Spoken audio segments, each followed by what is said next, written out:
G'day, Hello there. I'm Aussierobbo. I'm English Gent, better known more commonly as Darren and Rob.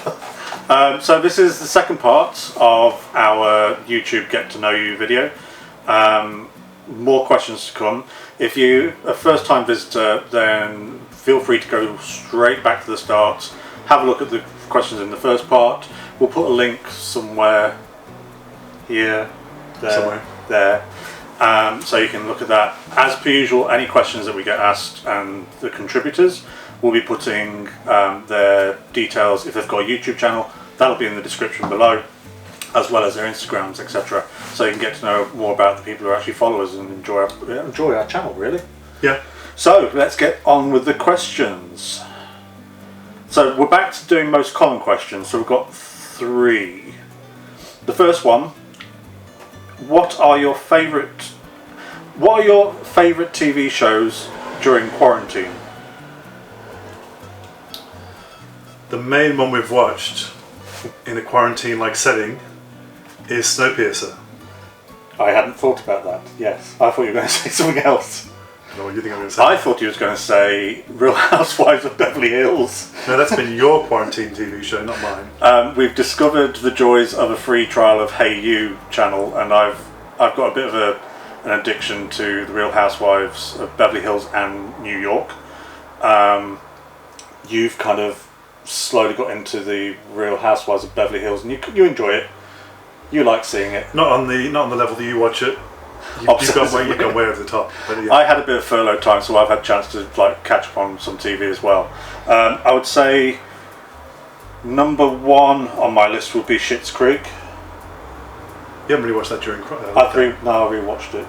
That one you've not been. Someone has wasted time in the hands. When I've been in the bedroom, I've watched the first season. Yeah. Killing Eve, we've watched. Killing Eve, it's one of those shows that everyone talked about it for the last couple of years. We didn't go into it at all. We knew of it, but we never ventured. And then we thought, why not? BBC iPlayers at our use. Yeah. Do it. And we're now on the 3rd season. Yeah.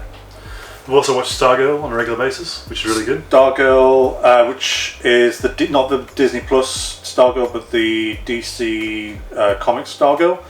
That's been a really pleasant surprise. I've really enjoyed it. Yeah. It's kind of an all-rounder. Yeah. What else? Oh, yes, Killing Eve. Sex Education.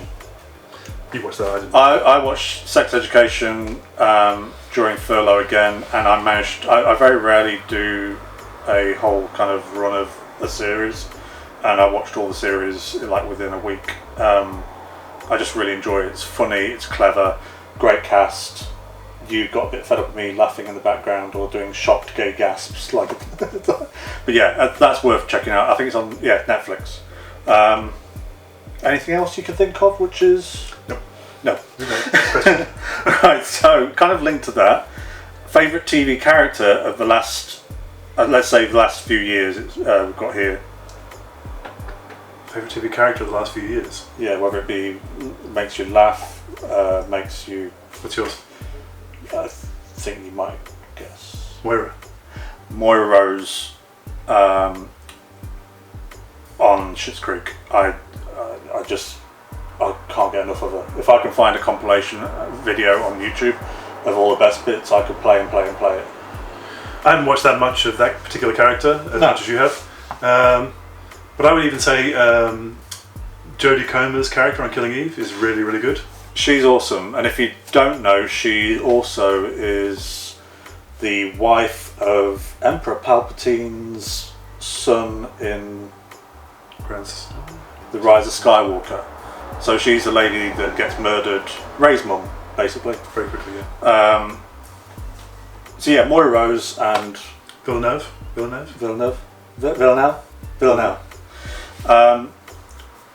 Okay, so what do you both do for work? We kind of touched on this in the first video a little bit about our background of training. Yeah. I work now, so I do illustration outside of work, but my main Monday to Friday job is working in admin for a museum in London, a fairly large-ish museum, and we work closely with education. and it's really fun. I've loved it. I've been there for about 2.5 years or so, and I love the team I work with. I love the team of people that we've got at the museum, and I miss it a lot because we're both working from home at the moment. Yep. I work in film. I went back to film school, so I work as a compositor in film and TV. Done some very not so well known TV shows, and then You've done some really big ones. big ones recently, and films. Some of the biggest ones, yeah. Yeah. I will say that because I met Rob when we were first dating. You were finishing at school in training. Yeah. And then so I've been with him from that point onwards and seeing him develop and get his career going. And there's nothing better than seeing a TV or especially a film where your name comes up in the credits at the back. My parents are proud. I'm sure your family and friends are all proud as well. Yep. But it's fun. It's nice. It's interesting. I don't often get to hear much about them. So Furlough's been interesting because I've been seeing bits and bobs, but I have no idea what they are. But what else? Okay, so next it's a particular question from Sherry, Chris, and Jeff. They're at Nibbles and Bubbles. I'll put the link down below. They had 3 questions because they're a greedy bunch. Rob, did you suspect a proposal was on the cards? So I proposed to Rob on our last holiday in November of last year.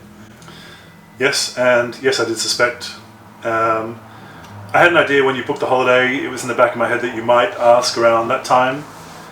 And then I was playing the PlayStation one day in the bedroom, and you rushed in, and you said, try on this ring. And I was like, why? And you said because you were going to sell it or something, some rubbish excuse like that. And as soon as you did that, I completely knew what that was. But then it did get to a few days in the holidays where you hadn't asked, and I was thinking, oh, maybe I got it wrong, and maybe he isn't going to ask. And then, I think you were expecting it around Galaxy's Edge, sort of Star Wars. I was expecting around Galaxy's And that was the Edge. original plan, but it didn't work out like that. Ended up being a haunted mansion after midnight in the dark, and it was good. It was nice. As soon as you started doing the thing though in the haunted mansion where you started going, you got down on the ground, and you said the words, I think there's a secret ring hidden somewhere around here, and I immediately knew what you were about to do. So yeah, I was dying inside. I'll be honest, I was dying inside. But the place is pitch black, and you I don't know if you were gonna, I don't know what you were doing, but you were looking for the pretend ring, and I was like, oh, if you're not gonna ask straight away, I'm just gonna start. So I started walking off, and then you followed me, and then you said, no, maybe the ring's around here somewhere, and then that's when you Thank God nobody else was around. I think there was probably like 2 other people in the darkness somewhere. But it was good. It was a good night. It was something I'll never forget because it was a really special day and night. Yes. It didn't appear in the videos because I didn't really have time. We didn't film anything to do with that because it was too dark in that area. The after hours was really dark, and we didn't have the best cameras for it. So there was no filming in that area because it's too dark. And then, so that didn't go into the actual episode of the night it happened. And then we did like some photos with the rings, and I didn't cut those into the footage either because by that point we just went. I think I was trying to limit the episodes down to not make them too long, and it didn't really work into the story of the whole episode. I think with a bit more forethought, we probably would have done a bit more footage of it. But to be honest, when you're in Disney, you know what it can be like. It's all a bit busy and hectic, and if you've got a photo pass cast member taking photo, trying to keep them in check and let them know what you want. She was really good though, so she was awesome at Galaxy's Edge. Okay, so still on the theme of Disney, which Disney park is top of your wish list? We'll probably talk about it. We've got a question that kind of covers this later on. Mine would be Tokyo Disney Sea. Well, Tokyo Disneyland, but in particular Tokyo Disney Sea. The more I see of it, the more I'm intrigued, and I just think it looks beautiful. And it just looks so different to so many of the other parks in the world for me, personally. I would like to go there, but it's not my top of my list. Mine's the California park. Yeah. Because I love Los Angeles and California, and America. So I'd like to do that as a larger trip, and it would definitely happen. I'm sure it will happen. I have actually been to Universal in Los Angeles before. How did you get into Universal? I don't remember. He doesn't remember how he got into Universal. So the last question on this one is Favourite Disney meal and non-Disney meal. It's not for me, it'd be the Ronto wrap. It's not, I wouldn't class it as, it's not like a sit-down restaurant, but for me, I just find it the most satisfying and tasty. What would you say? Yeah, we haven't had an amazing meal where, that meal experience was, so wonderful that I wanted to go back to that particular restaurant. Apart from, I just really enjoyed eating the Ronto wraps as a meal. Yeah, I think a close one. We're not really into the whole fancy kind of, We like it. I enjoyed the steak in. Be our guest. Yes, but the dessert let me down. So as a meal experience, it wasn't great. The great stuff was, yeah. So the Ronto wrap for me was, just a really nice food that I like going back for. The Brown Derby, I think I would give that one a second chance because we didn't have the best experience with the people who were dining in there with us at the same time. There's an argument going on with the family next to us. Table. And I think because we were sitting on the main floor as opposed to around the outside, it felt a bit exposed and open. So I prefer to sit around the outside of the restaurant. Yeah, I like the environment. I like the food. I like the food choices. It had some of my favourite, what I would normally go for on menus. But yeah, I will give it a second chance, I'm sure. But there's so much more. There's so much choice. As an experience, the drive-in restaurant was really good. Yeah, the burgers were standard. I don't remember being blown away by the food, but we had just a really good time. But the actual environment was awesome, wasn't it? Yeah, it made, and also the people we were with. Yeah, that was great. Now, non-Disney meal. There's so much choice yet again. We're both partial to late night Blaze Pizza. Yeah, I love the Blaze Pizza. I worked in pizza for a long time before I moved into film. I really enjoy the Blaze Pizza as a meal. And then we really liked the Boathouse meal. The Boathouse was great. I really want to go back there again. Yeah, and there's loads of choice again. We were tired, weren't we, on that day? So we didn't film it because we were just so tired. Yeah. But we had some great service. Our waitress was amazing, so personable. I would like to go back to Boathouse. I'd also like to try Morimoto Asia because that's the kind of food we eat quite a lot here, which is kind of Pan-Asian. And then, what's the other one we went to? Homecoming. I'd give that a second try, but go back at a different time of day and have we had like a full meal, but it was like lunchtime, so it made us very sluggish for the rest of the day. Yeah. Deviled eggs were awesome. The drinks were really nice as well, so I'd love to go back there. Yeah, so we've had some really good stuff, but there's always choice and there's always room to sort of try something new every time we go. Yeah. Okay, so we've got Lee, Sarah, Sam and Amy from Out on Limb Family Vlogs, and they first asked, let's have a look. Oh, it's a multiple question, but it's all encapsulated in one. So you're multimillionaires, you have Disney World to yourselves and your guests for the perfect wedding. First of all, where would you have the service? What restaurant would you have at the reception? Which hotel would your guests stay at? And what nighttime party venue? For me, it's an obvious one of where it's going to be. Right. Galaxy's Edge, Batu, Black Spire Outpost. Yeah, that'd be fun. If you're not going to do it in front of a a giant castle, do it in front of the Millennium Falcon.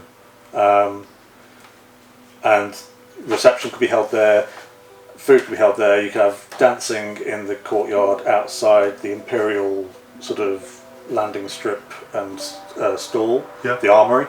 Ogres, awesome for drinks and cocktails and atmosphere. Guests, I would hope by then that the Galactic ship hotel, the Galactic Cruiser, I hope that would be open, and let's face it, if we're multimillionaires, expense means nothing, so yeah, do that. Yeah. And then have all the guests as a keepsake go and make a droid at the depot and a lightsaber of their choice. Yeah. Right, so this is from Chris at TDR Explorer. What's the number one thing you'd want to try at Hong Kong, Shanghai and Tokyo Disneyland? I think all three. I haven't seen too much of Hong Kong. I think Hong Kong for me would be the Mystic Manor as a ride because it just looks so different to anything else. Shanghai Tron Light Cycle.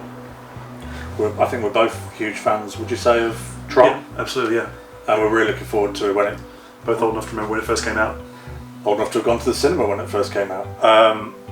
I still personally collect some kind of Tron merchandise and memorabilia. And also the Pirates of the Caribbean at Shanghai is supposed to be completely different and just cutting edge technology. Tokyo... Jules Verne. Yeah, Tokyo. I'd say Disney. Yeah, Disneyland Sea. I really love Jules Verne, and 20,000 Leagues Under the Sea is one of my kind of favourite old movies. So Journey into the Centre of the Earth and 20,000 Leagues Under the Sea would be high up there. Yep. And then food-wise, they've got those really nice mochi dumplings. So we love dumplings anyway. Yeah. So the mochi dumplings with like the bright green. We'll probably insert a photo so you can get an idea of what we're talking about. But yeah, they look really nice. Yeah, that's basically it for those three: Mystic Manor, Pirates, Tron Light Cycle, dumplings, and Jules Verne. So our good friend Raz, you can see him at the Viking Chef of London on Instagram, asks, what is the absolute best experience in Star Wars Galaxy's Edge? The Millennium Falcon. You know, I was quite surprised by how much I liked the Millennium Falcon experience so far. So I enjoyed it a lot more than I expected to. You really enjoyed it more, yeah. You kind of. We missed the Rise of Resistance ride by 2 weeks. By 2 weeks, we begged, we pleaded. No, I was tempted to. We did mentally, probably. Yeah, so we would like to do that when we go back. Yeah. I didn't, and kind of similar to that, I wasn't that fussed about building my own lightsaber. Then on the first night we were there, I saw people coming out of the experience at Savvy's workshop, which is where you build your own lightsaber with parts, and seeing those grown adults react in that way just completely sold me straight away. Yeah. And then because it was dark and they had all their lightsabers lit, just completely. I was on the app. I actually managed to book one for like 2 days later, like the morning, or like 2 mornings later, and that was brilliant. It's real proper goosebumps. And we will also put a link to that down below because we've got that whole experience. Didn't all go according to plan, but it's worth it. And then also just the general immersion. I think if you let yourself go in there and just let it all flood over you, I think you'll get the best experience out of it. Just convince yourself that you're in that kind of environment. Yeah. Joe Smithy on Instagram asks, do you guys have any plans to stay at the Star Wars Galactic Cruiser once it opens? I'd love to. Financially, I don't see it happening anytime soon. But depends. Money. Especially with COVID coming in now, and the possible job losses and stuff and setbacks financially. So who knows? On Disney side, I'm sure it'll be slightly delayed at the very least. But also the money. Yeah, the money is a huge factor. You're only staying there for 2 or 3 nights at the most, and it's more than what you would pay for like a whole 2 weeks in Disney, in one of their own hotels. We have spoken to about it with friends about going as a group, and I think that would probably be the most reasonable way of doing it, is sharing, because you'll have like cabins where you can essentially share a whole space, and they look really nice. Yeah. But yeah, we'd do it if we could afford it, and if we can get enough people involved, then awesome. Please drop us a line if you want to join us. Tiffany from Tiffany's Adventures on YouTube and Instagram. What's on your Disney World to-do list? So we were supposed to go this coming September. Yeah. And we were both really eager to finally do Halloween. We've always kind of just missed it. So that's what we had planned this year, and I really would like to do Halloween. So Mickey's Not So Scary, but also the Universal Horror Nights, which both have been cancelled. So we're not kind of missing out on anything as such. So at some point in the future, we will go back and do that. I would say And Rise of Resistance. Rise of the Resistance is number one. I think we'll even sort of skip going on our usual first ride to Tower of Terror just to go on it. But also for me, I really have a passion for the sort of history of Disney parks and Disney in general. So for me, one of the like VIP tours where we're getting to sort of see behind the scenes and see stuff that just walking through the park you wouldn't see, or details that you wouldn't know from just reading a book or spotting yourself. Cool. Matthew Brown also asks, because he was in the first video as well, Disney asks you to create your own Star Wars story. What is it? When is it set? And is it a film or a TV series? So I would do a Luke Skywalker one after Return of the Jedi with Sebastian Stan in the role. That's the period that most interests me in terms of wanting to see stuff. And very much in the style of, say, The Mandalorian, that kind of grittiness, you might say. For me, I would probably go almost towards prequel. So Millie Bobby Brown. I got her name right. Millie Bobby Brown. I would love. It's been said before, but I would love to see her playing a young Princess Leia, as being the princess and as being the role of a princess, all around all her friendships with Holdo. I really wanted that to be looked into because I found the interaction in The Last Jedi really interesting, and also the books has been really good. That would be for me. I think that would be. I suppose you could do a film or two. I think at the moment TV seems to be the way to go because they chuck a good budget at it if they've got the money, and you've got more time to spend telling the story. So I probably would go for TV with that one. Okay, this is a random one. At Iceman Cometh. Okay, so we're coming towards the end. At Iceman Cometh 74 asks, Marvel Comics, Excalibur or New Mutants? Normally, traditionally, I'd say New Mutants, just because I always preferred those. I didn't really read Excalibur back in the day. No, I didn't. I was more of a New Mutants fan. I really enjoyed those stories. But if you're talking about today's storylines, Excalibur, because it has Psylocke in as the captain, and Psylocke's one of my favourite characters. And we have a vast collection of Psylocke goodies. I think some people mistake us for being straight because we've got so many half-naked women behind glass cases. But no, I kind of agree. I think for me, it's got to be New Mutants. They were a huge part of my early comic collecting. I love all the characters. This in particular is Warlock. I think because of my age at the time when I was reading them, I was exactly the same age they would have been. So for me, New Mutants, and I'm also really excited for the new film as well. Whenever it decides to come out year after year after year. So New Mutants, Excalibur, but to be honest, we like anything X-Men, so as long as the story and the art's good, we don't care. So the final question. What do you have planned for the rest of the year? Who's that from? And that was from two different people. I can't remember who the word was that. Just working and hopefully not becoming unemployed. Yes. And then we are going to Disneyland in Paris. Yeah, so as I mentioned earlier on, we're not now going to Walt Disney World. We had a 2-week trip planned there and we were really looking forward to it for months and months and months, and it just got to a point where we didn't want to risk it. Disneyland Paris we've never been to. No. So we thought, why not? We managed to save some money with not going to Walt Disney World. We've transferred our holiday plans that we would have had this September to next year. We'll tell people more about that on another time. and that might potentially be a better time for us to go anyway, because it means we can go with friends.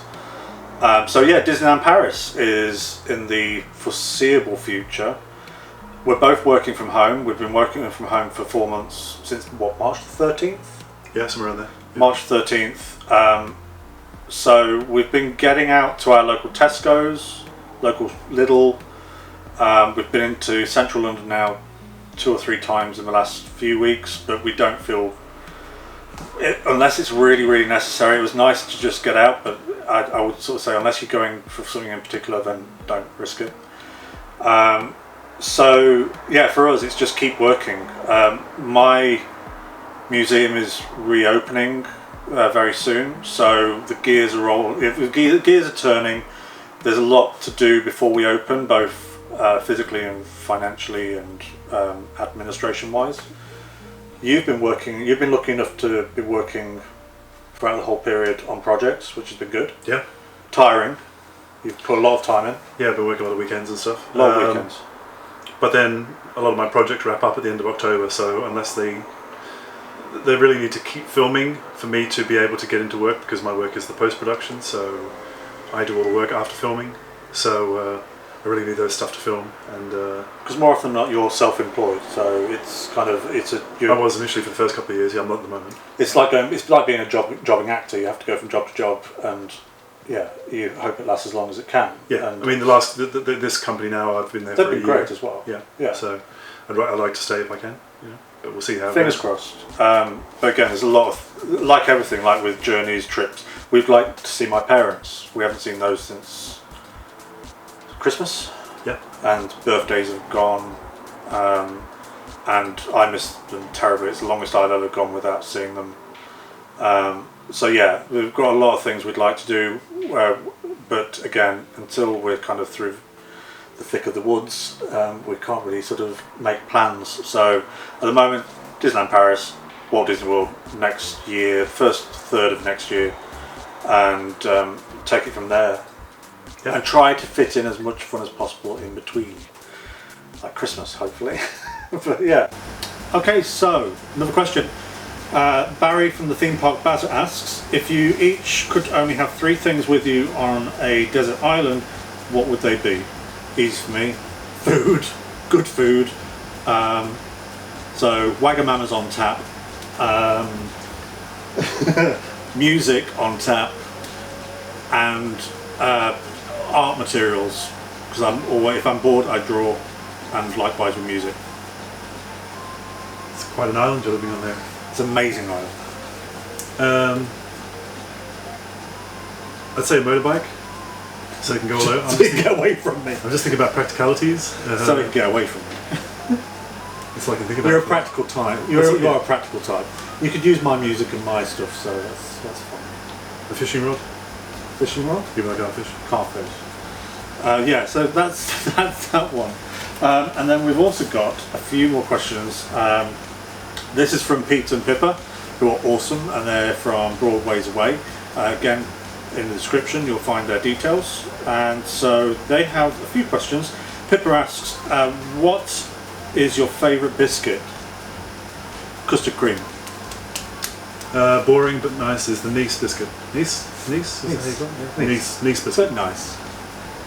Yeah, you do. Yeah, but we don't tend to have them in because we tend to pile through them really quickly. If we do, yeah, we just devour them real quickly. It's not pretty. So from Pete, describe how you felt seeing the Falcon for the first time. I did the biggest gay gasp, and it was weird. It's kind of one of those pinch yourself because you don't think it's real. And the way you go in, it's like round a corner from the market. I picture it. You pinch around something like that. I think we were kind of a bit. It was all. It's quite overwhelming. I remember The whole I area. remember feeling overwhelmed the first time I saw it. Yeah. Yeah. Then the second time, it's like whatever. But no, it is. It's like I could literally stand there and watch it, take it in all day, take photos from every angle. It's just a beautiful thing to see, and I did tear up. Same as when I went to the Magic Kingdom for the first time, I teared up. I didn't do that, but yeah, It was. I felt it was quite overwhelming. Yeah. Yeah. It's a childhood dream, so it's something you never thought you'd get to do or see in the flesh. For some reason, though, I did think I would be walking up the plank at some stage. Yeah, the land. So the gangway is not accessible. No. Maybe that'll change in the future. Maybe they'll do something with that. And finally, also from Pete, if you did a 4-park challenge, what order would you do them in? Now, we were going to actually do this on on the most upcoming trip in November, and sadly, Madam COVID decided to have different plans. Do you want me to do mine first, or do you want? Yeah, go for it. Probably the same. Probably will be because I'll just copy yours. I would say. Actually, it's harder than I thought. Actually, I would say start with the big one, the original Magic Kingdom, Hollywood Studios, Animal Kingdom, Epcot. Well, I would start with Hollywood Studios because to get on Rise of Resistance, Yeah, I guess. and then Magic Kingdom. Yeah. We're doing these all in one day. Yeah, that's the whole point of the challenge. Yeah. So Hollywood Studios, Magic Kingdom, Animal Kingdom. Yeah. And then Epcot for. Yeah. So you'd swap the first 2 rounds. Yeah. Yeah. We like all of them. We like different things about every single one of them. But I think priorities-wise, yeah, Hollywood Studios and Magic Kingdom for us are the main draw. Yes. The rest is happy bonus. Yeah. And I think that's where we draw to a close after so many questions, so many answers. Thanks everyone for watching. If you haven't seen the first part, please go and see it. We'll put a link below, again, wherever. Thanks for everyone for contributing. Anything you'd like to say? Just like to say thanks for everyone watching the videos because it's taken a bit of time to edit them together, so it's very nice that people have actually bothered to go and watch them. Yeah, Yeah. it's really appreciated. We'll have some more Q&As. So we had tag challenges on Twitter. We still need to do, so they'll be coming up in the next few weeks, and we'll see you all next time. Bye bye. Bye.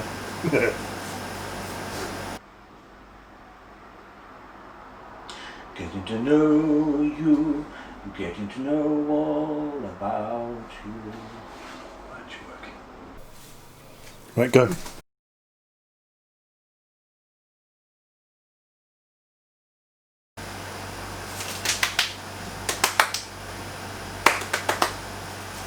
Meow.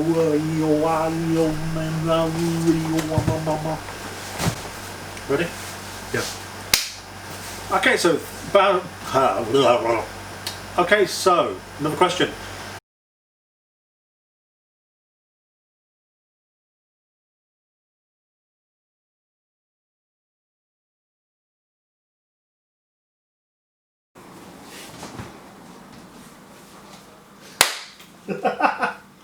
Hold on. Now we need to think about what are you going to say first? G'day.